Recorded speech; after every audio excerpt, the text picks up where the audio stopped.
Hello everyone, it's Ali from Ali's Stitching Studio. Hope you're all well. I'm just here today to film a little video about a special little gift that I made for a friend, and I want to commemorate it with a video and show you and talk through some of the things that I've done, because I'm sure once she shows it there'll be some questions. So I thought once it's left my hot little hands I probably won't see it again, so I'll commemorate this make that I've done in a video and post it to my channel. So those of you who haven't met me before, my name's Ali.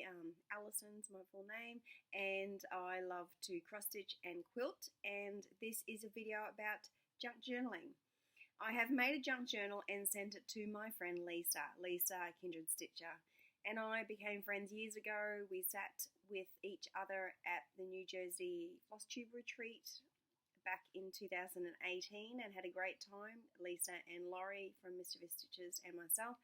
And she very kindly, a couple of years ago now, I believe, sent me a big box of stuff from America for finishing, and a project bag in there that she'd made. And I was extremely thankful to her. The postage on that alone was quite hefty, and I thought, obviously I was profusely thankful, but always in the back of my mind was to send a proper thank you, which was a homemade something, handmade something.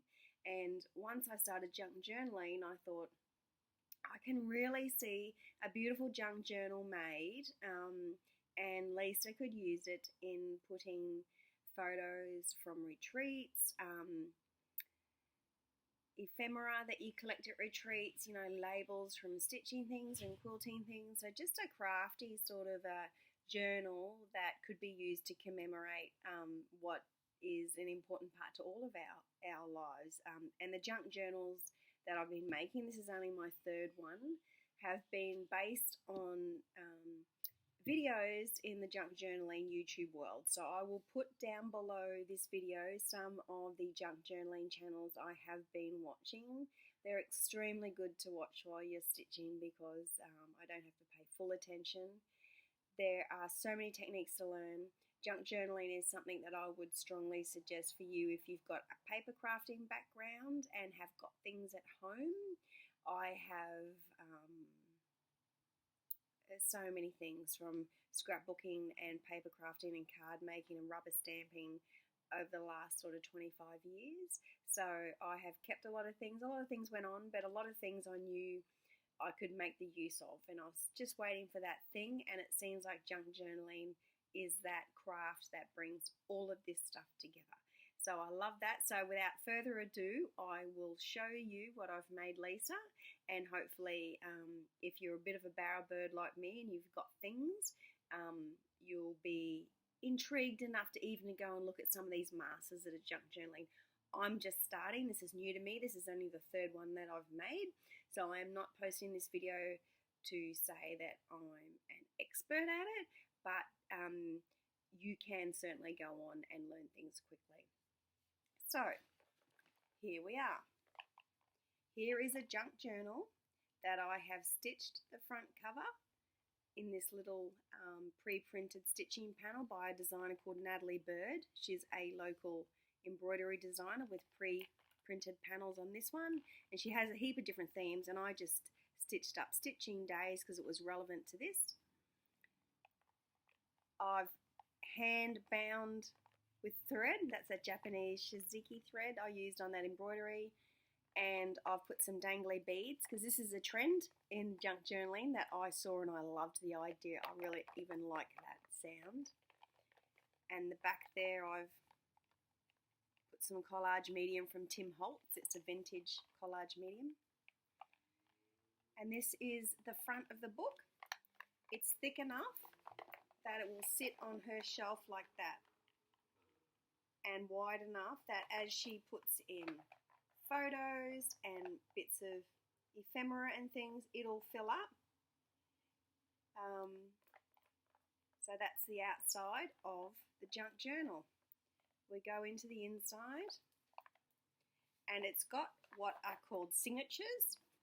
So that's a collection of inner pages. So I've got 1, 2, 3, 4 signatures that are hand stitched in. And I will just quickly go through those. So all the papers and things that I looked at were all sewing or stitching or crafting. Not all of them, but they had the basis of that feeling because I wanted this journal to have that vibe. You can sort of theme your journals, and I quite liked that idea. So I put a stitching stamp there. There's an envelope there that's got a little, it's what's called a tuck spot, so you can put a little, some secret journaling or something. I've done a lot of stitching on the, so there's stitching. This is my third journal I've made, but it's the very first journal that I've actually stitched on paper in, and that was exciting to add that. Washi stickers. So I've gone around and collected different books from op shops and things, and I was very much looking for the criteria of illustrated 60s and 70s things. So I've got botanical books, craft books, illustrated children's artwork. I wanted a certain look, and this patchwork book cost me like $1, and it's got a couple of hundred pages in it. I've got these kind of patterns in 3 million books over there. I don't feel bad about cutting this up, but that very much adds to the look. I've learned how to tea stain or coffee stain paper. This is old paper. I've got a whole tub of stuff from my kids. They're finished school now, but this was their leftover school books, and I've just slowly been cutting them up into smaller pieces and using them for note paper around the house. Well, you know, I'm going to die before that note paper's used up. So using them for learning how to do this, you just make a pot of coffee. So it just make a cup of coffee, just strong coffee with 2 or 3 teaspoons and water, and just brush it on, and you get this lovely thick look. Washi stickers, and we'll just tuck him back in. He goes back to there. So that's Tim Holtz. I love Tim Holtz. He's just so clever. That's lace that I've sewn on there on the sewing machine. Some more washi tape. And I've just sewn that little cutout that was on one of the pages. That's modelling paste, so that's a lovely textured feel done through a stencil. All these techniques I've been just collecting and really hammering YouTube on different stamping things. Tim Holtz's channel is amazing. I've made a little pocket there out of old mulberry paper, old scrapbookers, you'd have mulberry paper, and I've put in my photo jazz to show it's a pocket, but that's a little added extra. That's from the scrapbook retreat I went to recently, and I just sat there cross-stitching. So I've tea and coffee stained all the old scrapbook paper just to give it a certain overall look. There's a doily that I've stained, just some writing. So Lisa could stick a photo on top of that. That would be fine. Just because it's got writing on it doesn't, obviously you couldn't put your own writing on it, but she could certainly write on the doily, write on this blankish page. I'll put washi tape, I've got stamps. So again, you could fit a picture over the top of that. So the idea of a junk journal is it's mismatched. It's a collection of different stuff. That's just a little tuck spot, so a square that's folded into a triangle, and then you just stitch it down. More Tim Holtz paper. More coffee stained paper with a sticker there.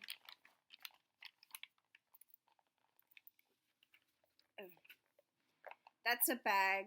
I wanted to add a couple of photos of my own in here for Lisa, but that's a bag that my friend Lena from Till the Last Stitch sent me a lot of things when I went to Canada from Mississippi, and in her box were some hearts. So I haven't made it yet, but I will make it for myself. There's 2 hearts. So I've got one heart that I stuck to the front of a bag for her and just pulled in some fabrics from my stash that coordinated with that heart that she made years ago. I don't know how old the hearts are, but they were lovely quilted padded hearts that had some things on them.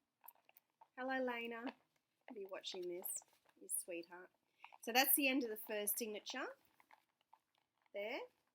Then we go to the next signature, and again that's a little cutout that's sewn on top of this square, that's sewn on top of this. That's flocked paper. That's from Anna Griffin. If anyone is an old paper craft, you'll remember Anna Griffin papers. They were really elegant. I love them. I brought a lot of them. So just flicking through, that's vellum. If you've paper craft from years ago, you've got vellum. That's a Tim Holtz little character. Just again another tuck spot on top of the patchwork paper. So there's a real sense of a bowerbird thing about this. I loved it, and there's a freedom in being creative with stuff like this that isn't there for me with cross stitch, because cross stitch you're just following a chart. So I do find this kind of creative expressionism really important to getting your brain cells. There's a lot of problem solving when you're doing something like this. So there's an envelope that's sewn on this side, and then it flips open here, and in there I've got a little note. So that's on the back of some music paper. And I've just aged papers. Some more botanical prints. That was from a 70s floral arranging book that I really loved. A lot of these images. And I've just done, this is so lovely to touch. One of my stitches on my sewing machine is this cross stitch. And so it just did that for me. It gives a beautiful textural element, but the white against the wood table, it just looks amazing. I love that look. So see how that all just adds interest. It adds elements to your junk journal. I will link below, as I said, some of the girls just doing this with such elegance and wonderfulness. This is just as I said, this is only the third journal I made. I'm really pleased with it, but I'm learning. I'm definitely learning. So that's another little tuck spot. A couple of things in it. Space to journal. Lisa might have programs from the retreats that she's done that she'd like to put in here. So I've chosen this paper from my collection because it's got like a knitted cardie on it. I've just done some of that modelling. Can you see the texture on that? So junk journaling is a very touchy thing, like the texture elements to it. And you can see I'm not being ultra precious with it. It will hold together. It's been hand bound. Handmade paper I did a long time ago. No, actually, I didn't do that. A daughter of a friend did that lot. I didn't do that.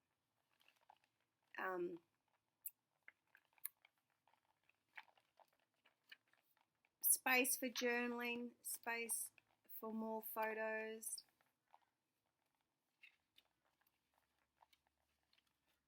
Little tuck spot.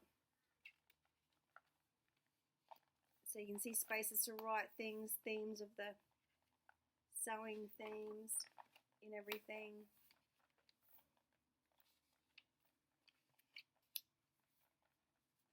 More washi tape, rubber stamps, washi tape,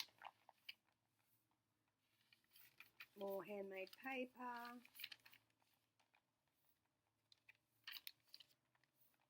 washi tape, that's a ruler, that's really cool. We go on to the last signature. So very just sort of antique-y, vintagey looking. Lisa appreciates that kind of thing, so I thought this would be right up her alley. I've stitched some more lace onto some vellum. So yeah, the papers I've used have got a bit of a sewing element or something that I felt would go with this. That's a book from an old page from an old embroidery book. So just tried to keep everything on point theme-wise for her. And I can picture this filled up, and of course it'll be up to Lisa to put what she wants in it. But when I thought about Lisa and all the retreats and the wonderful stitching friends that she's got and the ephemera, I bet she's got a lot that she's been collecting. It might be nice for her to have it all in one place.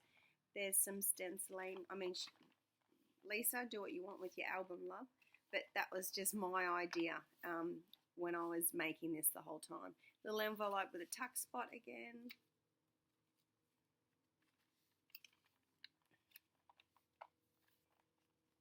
Our little pocket, I've just made a little bookmark.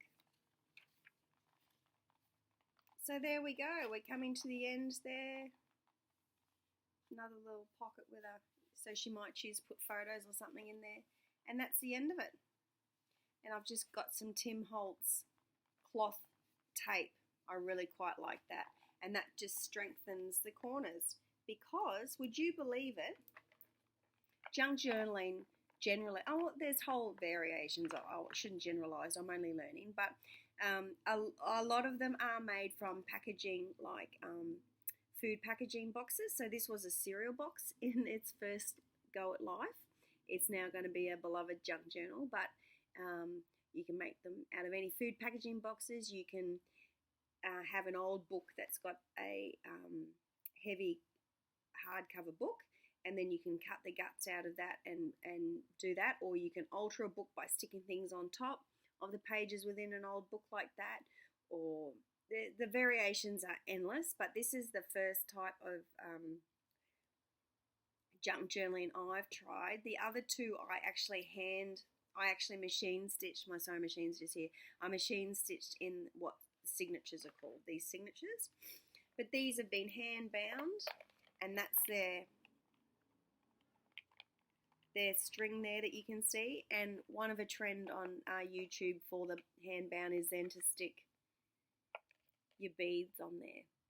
And I went, ooh, because girls and boys, you know I've got a bead collection. Of course I have.